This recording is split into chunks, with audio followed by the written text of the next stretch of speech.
Hello, friends and supporters of New Plaza Cinema. It's great to be back this week, this time to discuss Douglas Sirk's masterwork, Written on the Wind. Although reviewed in the fall of 1956, Universal International released the film in early 1957, and it went on to become the 11th top-grossing film of that year. This is what can best be described as quintessential Sirk, an over-the-top melodramatic skewering of repressed Eisenhower-era bourgeois society. There's always been some debate about the Douglas Sirk cult, of which I am a member, whether Sirkian followers, which have ranged from Germany's Rainer Werner Fassbinder to Mad Men TV series creator Matthew Weiner, have been reading too much into the director's 1950s melodramas. Were these simply corny and garish soap operas, or were they socially subversive statements camouflaged by lavish studio sets, costume, cars, and in most cases, Technicolor photography? I'd argue that Written on the Wind makes it quite clear that Douglas Sirk was having a bit of a laugh at the indulgences of post-World War II U.S. society. And you don't have to be in academia to sift through the content of this film in order to locate the subversive elements. Several are on clear view throughout this amazing picture, starting with that penultimate image of Dorothy Malone seated at a desk with an oil derrick prop. And I know Gary and Dan will have more to add about this. Who was Douglas Sirk? He was born in Germany to Danish parents and appears to have grown up in Denmark. Returning to Germany after World War I, Sirk majored in law, but didn't find the legal profession to his liking. So while still a student in 1920, Sirk switched his focus to theater, becoming a distinguished stage director in Germany. Douglas Sirk flirted with left-wing politics in his theater productions, which aroused the ire of the Nazi regime after Hitler came to power. So Sirk, who was not Jewish, although his wife was, switched to cinema directing and actually ended up directing a half-dozen films for Germany's UFA studio between 1935 and 1937. After UFA was taken over by the Nazi state, the Sirks left Germany, and then Douglas Sirk accepted a Hollywood directing offer from Warner Brothers, but the studio ended up dropping him not long after he arrived. Welcome to Hollywood, Doug. There were other false starts before finally things started picking up for Douglas Sirk in Hollywood, starting with the World War II years and then continuing on throughout the rest of the decade. He went through several stages of narrative interest before settling on the genre for which he is best known. For example, there were intelligent period dramas in the 1940s, Summer Storm and A Scandal in Paris. There were a few solid film noirs, Sleep, My Love and Shockproof, even a delightful comedy called Slightly French. Then at Universal International, Sirk was thrown a variety of genre topics to direct before helming his acclaimed series of 50s melodramas which established his international critical reputation. Written on the Wind, the blockbuster Imitation of Life, Magnificent Obsession, All That Heaven Allows, The Tarnished Angels, There's Always Tomorrow, usually starring or co-starring Rock Hudson or some major actress passing through the Universal gates at the time, such as Lana Turner, Lauren Bacall, Barbara Stanwyck, Jane Wyman, Dorothy Malone in this case, among others. So-called women's pictures made during the height of Hollywood's interest in very intelligent adult melodramatic narratives. Rainer Werner Fassbinder, writing in a 1971 German film magazine, wrote about Douglas Sirk, quote, "Women think in Sirk's films. Usually women are shown always reacting, doing what women are supposed to do, but in Sirk they think. Then in Sirk, people are always placed in rooms already heavily marked by their social situation." That was quoted in a John Wakeman book about film directors. There hasn't been a lot written about why Douglas Sirk chose to leave Hollywood and filmmaking after the huge success of Imitation of Life in 1959. He had some illnesses that he got over. He retired to Switzerland, Perhaps he wanted to quit while he was ahead. Perhaps there were other reasons. I'm open to your insights on that one. There's a fascinating credit at the beginning of Written on the Wind, produced by Albert Zugsmith. It's difficult for me to imagine two greater polar opposites collaborating on a major studio release than the team of Sirk and Zugsmith. Albert Zugsmith, to put it mildly, was a producer who gravitated towards very dark themes. His pictures, in fact, can be downright disturbing at times. Jack Arnold's The Incredible Shrinking Man, The Girl in the Kremlin, The Beat Generation. There are also a few edgy noir-type dramas, Woman on the Beach with Joan Crawford, Jack Arnold's thoughtful Man in the Shadow with Orson Welles, The Female Animal with Hedy Lamarr, Slaughter on 10th Avenue, and The Big Operator with Mickey Rooney. There's one Zugsmith production I'm desperate for Warner Archive to finally make available to the world, Hugo Haas's poorly received race relations drama, Night of the Quarter Moon. Oh well, maybe one day. The most famous film produced by Zugsmith was Orson Welles' final Hollywood movie as a director, 1958's Touch of Evil. Zugsmith had apparently already left Universal International when that film noir was being heavily recut by the studio against director Welles' wishes. Zugsmith came from a journalism background, and he established himself as a low-budget producer at Howard Hughes' RKO Studios. Written on the Wind, made at Universal International, was the fanciest production Zugsmith ever produced, but it's safe to say that he and Sirk were attracted to the property for entirely different reasons. Sirk no doubt recognized an opportunity to further comment on the destructive nature of U.S. society. Zugsmith, however, told interviewers Todd McCarthy and Charles Flynn that he was attracted by, quote, the impotence angle, close quote. Anything a Hollywood producer claims must be taken at face value, but Zugsmith told his interviewers that he had rescued the project after a lot of studio money had been invested, quote, in a pile of scripts 3 feet high, close quote.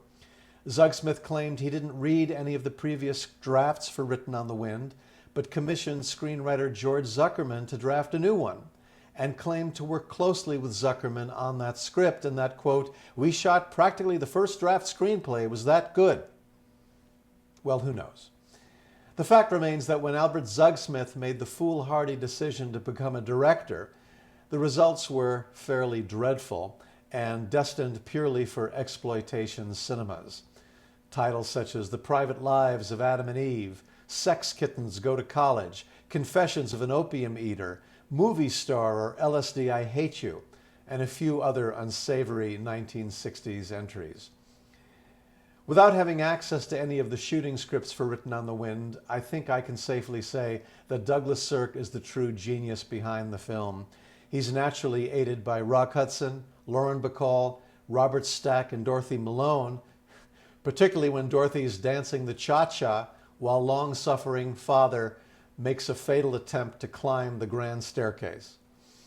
There's so much more to talk about, but now I'll turn the proceedings back to the men who can further elaborate about this melodrama to end all melodramas, Douglas Sirk's Written on the Wind.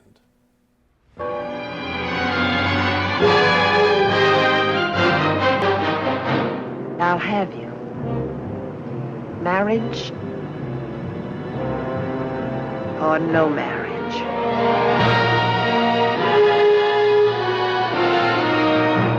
I'm in love with you, so much so that I want to marry you.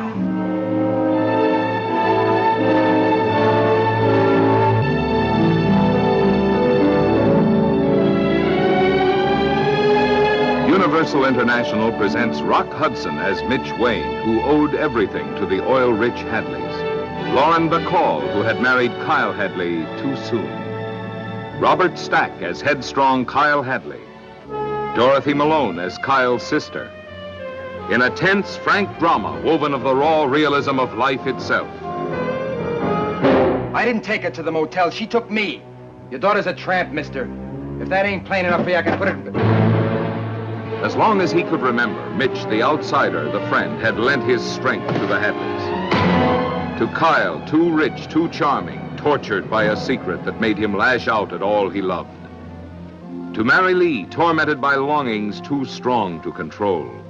I can think of much better things than making smart talk.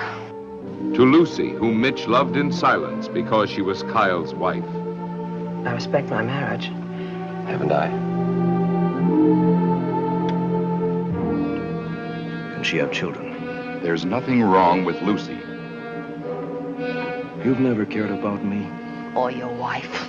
And why are you putting your 2 cents in? Only because of Mitch. Because I've never had him. And your wife has. Take me away, Mitch. Take me out of this house. Kyle, I went to see Dr. Cochran this morning. We're going to have a baby. You shouldn't have done that to me. You, Mitch, and your little... I've had nothing to do with Mitch. You dirty child!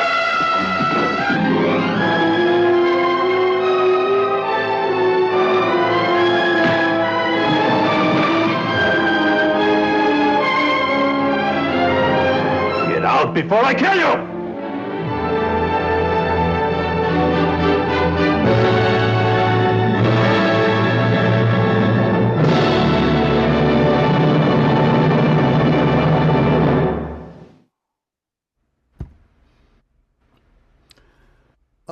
So that's how they marketed Written on the Wind in 1956, or 7, I guess it was, for the final release. And the not unfamiliar strategy of studio trailers back then, the misleading hard sell and everything but the kitchen sink in terms of the dramatic, every punch, every threat, every, piece of bad language that they could get away with.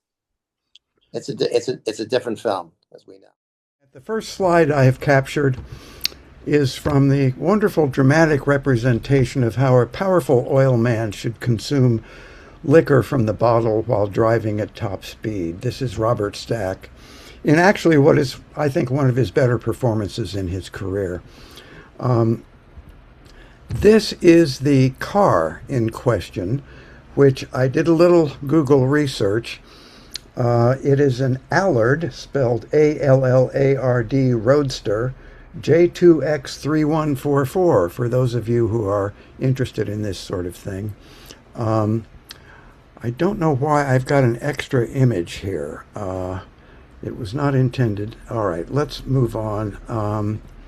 Yes, this is an image of Russell Metty, M-E-T-T-Y, who is the director of photography on this picture, and it's certainly worth remembering his name. I'm going to come back to him and his work, but he was quite the experienced and very versatile cinematographer. Now we meet Robert Stack in a more sober moment, and he is hanging out with 2 beautiful young women. I want to call attention to some of the ways in which Cirque was trying to circumvent the production code.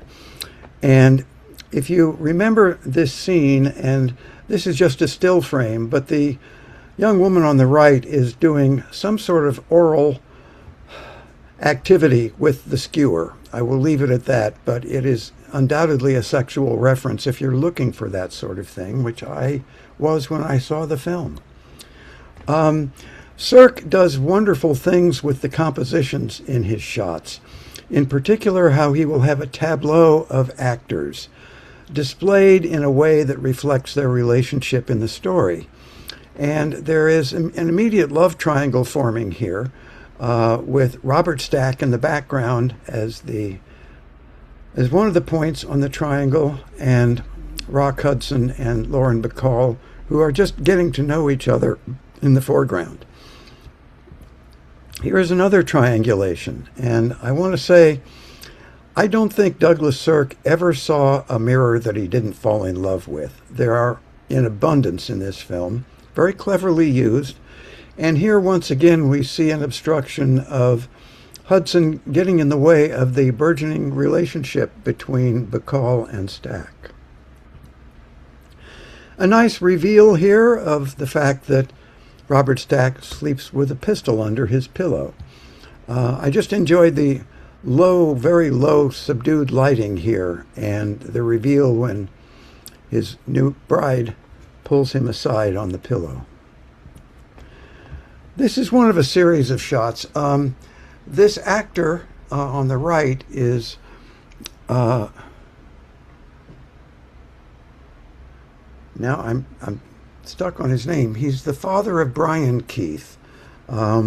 Anyway, his last name is Keith. I believe that's Robert Keith, Yes. Dan. Thank you, Gary. I occasionally get blocked here. Co-star of Psycho, I believe, correctly, right? Don't know. But anyway, he's a very standard character actor here, playing the owner of the Hadley family, the patriarch of the family. And he is trying to persuade Rock Hudson, who is a geologist working for the company. And Rock spends most of his film here, most of the performance, looking down and feeling embarrassed and left out of things. This is in the brawl scene, and I want to point out the character actor sitting next to Dorothy Malone. That's John Larch, who has a magnificent filmography, most of it in TV westerns of that era. A very familiar face to those of us who grew up in that era. And on the left is Robert Wilkie, whom we talked about somewhat because he had much later a character performance in Days of Heaven, playing the manager of Sam Shepard's farm. There is Larch in the background, Wilkie on the left, Dorothy Malone, whom we will talk about soon, and we are looking over the head of Robert Stack, who has just been floored in a bar fight here. I just love the composition here. Everybody's got an agenda. They're all reacting to the other people. Very good composition, Mr. Cirque. Now, Dorothy Malone. First of all, I just want to point out that she won an Oscar for this supporting actress performance. I think it is well deserved. So is the production designer, who found a bright red car, and the wardrobe person, costume designer, who found a hot pink dress. You can't have too much color in a Cirque film. And here she is with her pink lipstick and pink gloves, ready for action. Here she is in the background in a rather, shall we say, splayed out posture, in the mirror, talking with Lauren Bacall. And again, Malone's whole performance here is to represent unrepressed sexuality. And she did a very good job of it. Now here she is in a more private moment. First of all, I love the colors in her blouse. They're almost electric. This is where she is hearing the voices of herself and the other characters in their youth at this particular location, which is a river, I believe. And as she hears the words, she reacts. Doesn't say a thing, but she does a marvelous, just pictorial performance reacting to the recalled voices. Another triangulation here with Rock Hudson on the outside of Stack and Bacall. I have to say, Hudson spends so much of his time in this film turning away from women that you might think that the character is gay. I don't think he is, but, you know, it does cross the mind when we see Rock Hudson. This is a young character named Biff, who was picked up by Mary Lee, i.e. Dorothy Malone, at a gas station. And she brings him home, and, well, actually, they have a little interlude, and this is Robert Keith confronting him. Now, this actor looked familiar to me, and sure enough, he starred in another Albert Zugsmith film, which Max referred to, The Incredible Shrinking Man, about a year or so later. Some of you may have forgotten that film. I'm not sure it's worthy of a lot of recollections, but he did a pretty good job getting smaller and smaller. This is Dorothy Malone in a sexual frenzy. And I just happened to pause the film on this frame. And looking back at it, I realized there are two flowers in the foreground, which are anthuriums, now apparently highly prized by people who collect and cultivate plants. But I will say it is one of the most phallic looking flowers imaginable. I casually bought one as a corsage for my date in college, and she looked at it and broke out in hysterical laughter. I have to say it hadn't occurred to me, but she was years behind me in age and miles ahead of me in sophistication. Here is Robert Stack finally doing the right thing with a glass of booze, throwing it at the mirror. Another action shot, again using a mirror very effectively. And this is the penultimate shot that Max referred to, with Dorothy Malone, who has now inherited the leadership of the Hadley family, looking at the derrick, which is no longer upright. It seems to be tilting off of its normally erect posture. I will say no more than that. And I believe, yes, that is the end of my presentation on the look of the film. And Gary, I hope you will rejoin me. I do want to return to Russell Meddy, who is a fan. All right, New Plaza Cinema is a fan of his work. We discussed Touch of Evil, which he photographed in a truly spectacular way in black and white for Orson Welles, who knew how to use a good cameraman. A wonderful sort of almost career climax for John Huston is The Misfits, also in black and white, beautifully handled in a desert Nevada setting with a spectacular cast, including Marilyn Monroe and Clark Gable. Meddy won his Oscar, his only Oscar, for color cinematography for Spartacus. And it was a challenging production. Apparently, Meddy and Kubrick, the director, did not get along terribly well, but they stayed together to finish the film. And Kubrick was a very controlling man who knew very much about photography, having begun as a still photographer. So it's not surprising that these two strong-headed people might be in conflict. Plus, you had Kirk Douglas as the producer, apparently almost running Kubrick over on his horse one day when he didn't agree with something that was going on the set there, and that probably happened more than once. Not surprised. And Douglas had fired the original director, Anthony Mann. So there were a lot of replacements on that film. Another film that Meddy filmed for Cirque, actually, it sounds as tawdry as possible. It's a Western in 3D starring Rock Hudson called Taza, Son of Cochise. It's okay. It's not as cheap sounding as it is, but it's a chance to see these people working in 3D. Dan, did you happen to see that at MoMA? It was shown in 3D this past month, apparently, in a Universal Western series. And I wonder if anybody here saw it. I did not. I saw some of the other films in that series and just was very curious what that was and how it plays in 2026. I'm not too sure. The 1950s 3D films were rarely very creative. They often involved just throwing something at the camera, like a spear or a sword or a weapon of some sort. Well, as Martin Scorsese said famously about André de Toth, who did The House of Wax in 3D, and he said André de Toth made perhaps the best 3D film ever, and he only had one eye. That was the... So he could not himself perceive 3D. So not having binocular vision, as they say. Two other films that Meddy photographed, which are less well known. One is sort of a secret favorite of mine called Cult of the Cobra, starring Faith Domergue. And I happened to see it as a B feature when it first came out in the 50s. And I look at it every now and then. It's kind of cool.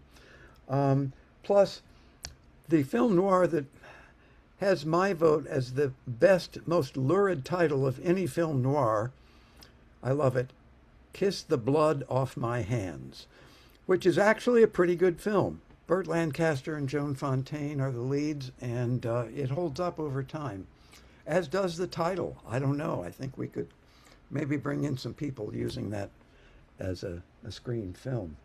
So I what else was going? Oh, I was going to say that Touch of Evil, um, photographed by Meddy for Orson Welles, was produced by the aforementioned Albert Zugsmith.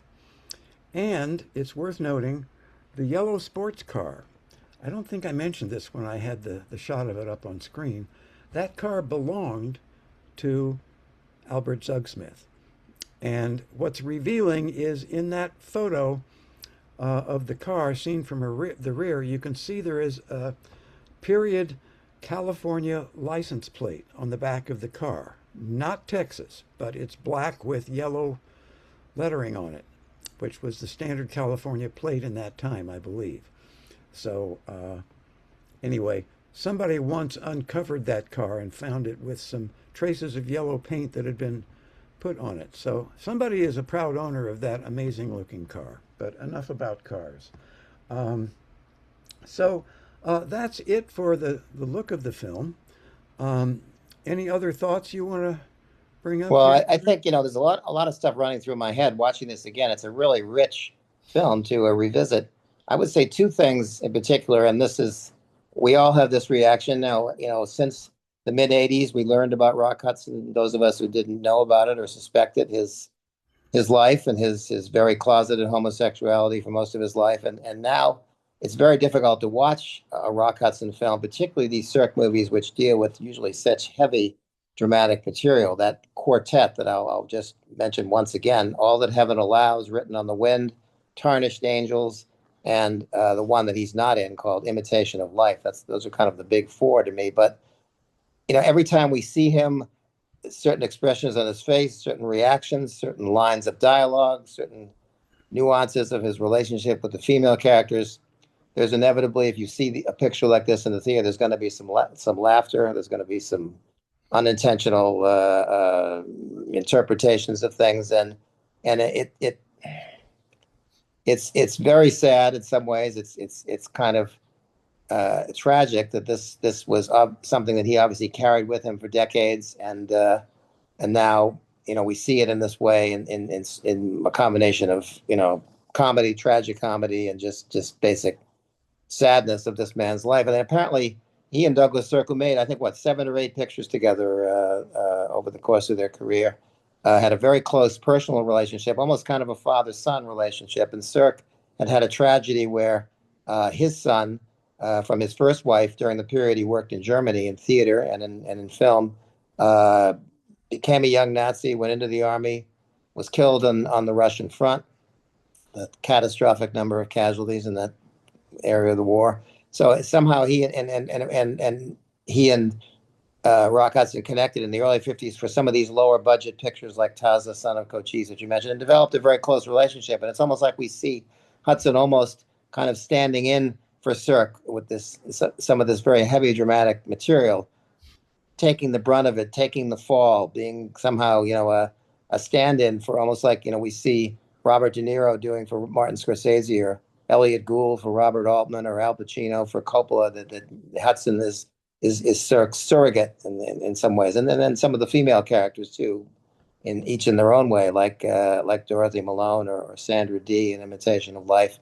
The other thing which you mentioned, and I was debating this today with my partner here, Kathy, was that last shot of Dorothy Malone cradling the oil derrick. Now there are of course, if we watch this film, say down at the Film Forum or the Metrograph or the Nighthawk out in Brooklyn, probably that last shot of her cradling the oil derrick in what we would some of us would call a very phallic way, there would be a tremendous gale of laughter bursting out in the theater at the alleged irony of that. However, I'm not so sure that that's really the intention at all that Sirk had. We saw Dorothy Malone kind of redeeming herself in the courtroom with the way she revises her testimony at the end, and perhaps showing that she might be able to, in some ways, take over the family business spiritually, if not from a strictly business point of view. So, unfortunately, and these things through the passage of time and the omnipresence of irony that we see when we watch some old films is perhaps undercut and perhaps misinterpreted from what it actually was. Very likely. And I'm going to counter what you just said by citing a documentary of film clips from Rock Hudson's films, which I've sorry to say I failed to research the title of it, but Is that Rock Hudson's Home Movies by Mark Rappaport? that's Yeah. the one, yes. And there is a clip in there, for example, from A Farewell to Arms, where he is about to leave his wife and go down to the village below and have a drink with some buddies. And the wife says, "Oh, you're just going down there to be with your gay friends." Well, the word gay at the time of that release did not necessarily mean what we know it to be today. Um, and I'm sure that would be snicker worthy to many audiences. But um, Rock has been, at times, a very, very good actor. And I would cite a film by John Frankenheimer called Seconds from the early 60s, which I think is his very best performance. It's a very good film. If you do not know it, please look for it. It's now been released in a kind of an uncensored version. There's a little bit of nudity in the scene where they're stomping grapes in a California vineyard. But it's a very fine film. And I was mentored by a Hollywood director named Laszlo Benedek, who had directed Rock in a couple of films. None of them particularly good. One was called Bengal Brigade, which is forgettable. But I asked him what he thought of Rock. He said, well, he was a very nice man, very polite and considerate of other people. Sometimes had a hard time remembering his lines. And in a very polite way said he didn't think Rock Hudson was the sharpest knife in the drawer, as we would say now. But he really respected him as an actor, thought he had a lot of untapped talent, and felt very comfortable around him, working with him, just as a nice man. Well, I think his performances have aged very well in these Cirque pictures and Seconds, which you mentioned, and another very strange little movie made at MGM in the late 70s, Pretty Maids All in a Row, directed by Roger Vadim. I don't know if you've ever seen that. I've never seen that, but maybe it deserves a look from me, I hope. Well, let's hear from our crew here and see what they have to say. We have Barbara Provis saying, "I loved the Dorothy Malone dance scene." I mean, who didn't? The high point of the film. We have Marjorie commenting that Robert Keith was the sheriff in The Wild One. Yes, also directed by my aforementioned director friend Laszlo Benedek. Just thought I'd toss his name in again. Yeah, I think I made a mistake there, actually. He is not in Psycho. I was thinking of the drinking buddy of Janet Leigh's boss in Psycho, but that's another actor, not Robert Keith. Barbara also says Robert Keith was also Susan Hayward's father in My Foolish Heart. Is that the film that J.D. Salinger has a screenplay? Or it's from one of Salinger's 9 stories? Oh, Marjorie just raised her hand. Yes, Uncle Wiggily in Connecticut. That's yes. Yep. Marjorie, would you like to jump on the video here? Yeah. Just for, information, I read Roger Ebert's review of this movie, and I thought it was excellently done. How everything seems serious, but it's artificial, and it's kind of like a parody of what today could turn into Dynasty or Dallas. It does have the makings of an ongoing soap opera, but I thought his review was very interesting. If people should read it. Available on his website, I'm assuming. I just looked up the film and critics, and he was just one of the critics, but I did think he did a very good job. I still think the picture is just a beautiful piece of trash, but that's what, but it would be something I would watch if I've had a hard day. I don't really want to concentrate, but I want to be entertained. And I think it helps to watch it with a little bit of alcohol. Yeah, absolutely. I think Robert Stack had the right idea, Probably, yeah. Took it a little too far, but Well, of course, he has the baggage now of carrying Airplane with him. Whenever you see him. Yeah, but Don't call me Shirley. I did think the photography was very telling, the Oh, yeah. shadows, and I thought Dorothy Malone's performance was great. I don't know how she did that dancing with a straight face. She did deserve the Oscar for that. Well, if you saw my freeze frame, her face was not straight at that point. She was in, Yeah, she was enjoying herself. Yeah, no, manic she was laughter, apparently. totally, Oh, yeah. yeah, she was totally enjoying herself. Why not? Mm-hmm. Meanwhile, her father is having a heart attack on the stairs right outside her room. So, Yeah. Mm-hmm. interesting juxtaposition there. I see one of our listeners was commenting on the fact that Rock Hudson was a Republican, but I recall famously, I think it's in 1985 when he passed away, that Mr. and Mrs. Reagan refused to, and they were very good, close friends with him at one time, refused to comment publicly on his illness or do anything at all to help him. I remember seeing a shot on television of him on a gurney out on the runway of an airport, being brought in a private plane just for some kind of emergency hospitalization. As good a dramatic long shot as you'd see in any Hollywood film, but crushingly sad. Yeah, well, it was very sad, but he got a lot of bad publicity for appearing in, I don't remember the soap opera, Falcon Crest, one of them, and he was kissing somebody and he did not reveal his illness. So he did get a lot of bad press for that. And I know his apartment on Central Park West was on sale for 2 years, which was kind of very unusual for that. We have Emily chiming in again, saying she assumed he was Republican based on his close friendship with the Reagans. Of course, you had President Reagan, I think, famously did not mention the word AIDS in public until 1987. At the end of his second term. Of course, that was another era. Yeah. I just want to cite, and I hope I'm getting this right. There was a TV miniseries several years ago, between 5 and 10 years, called simply Hollywood.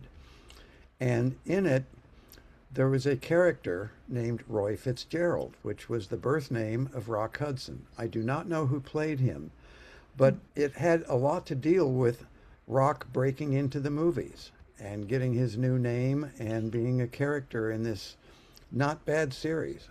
I hope I got the title right. If I didn't, you might be able to find it under Rock Hudson as a character name, not an actor. But it was rather intelligently done. I remember seeing it back in the day. Are we out of comments, folks? We have one more I'm seeing here from Barbara again. They're saying that they found Lauren Bacall's character a little questionable. She was supposed to be so bright, but married Robert Stack in haste. Well, yeah, there is that. It's hard to be on board with her character deciding to marry Robert Stack. We all know she could have done better. She went for the money. Yes. 2 weeks from today, on July 26th, we are going to feature Martin Ritt's film of HUD, starring Paul Newman and Melvin Douglas and Patricia Neal and Brandon DeWilde.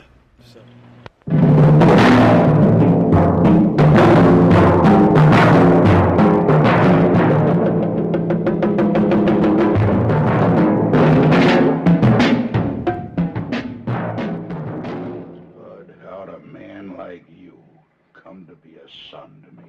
Well, that's easy. There was no bundle left on a doorstep. Wasn't found in no bulrushes. You got the same feelings below your belt as any other man. So you got stuck with me for a son.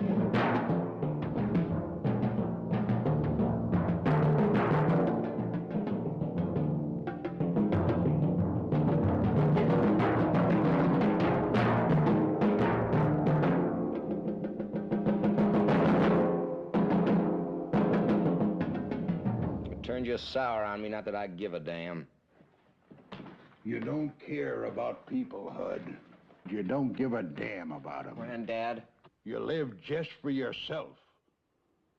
And that makes you not fit to live with.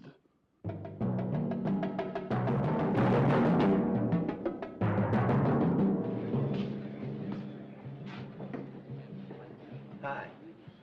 What are you gawking at? You having words with this youngster about something?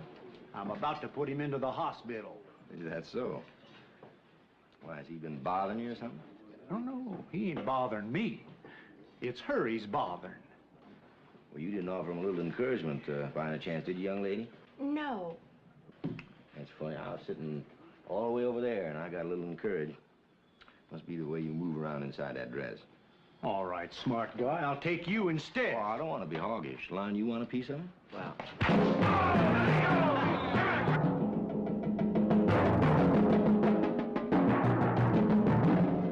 Did you ever ask?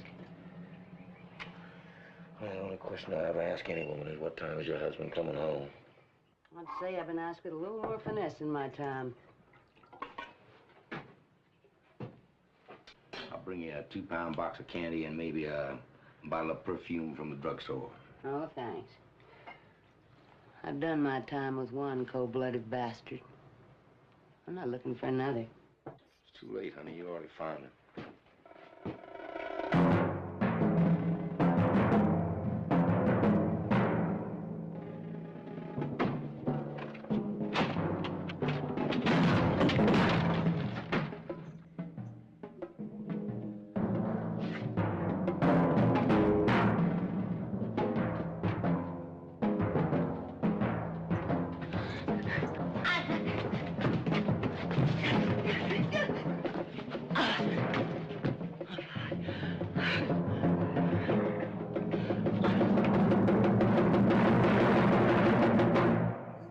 That's coming up in 2 weeks. A couple of thoughts. One is another supporting actress Oscar went to Patricia Neal for this film.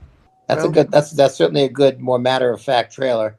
Not in the correct aspect ratio, unfortunately, but we can't have everything. Yeah, well.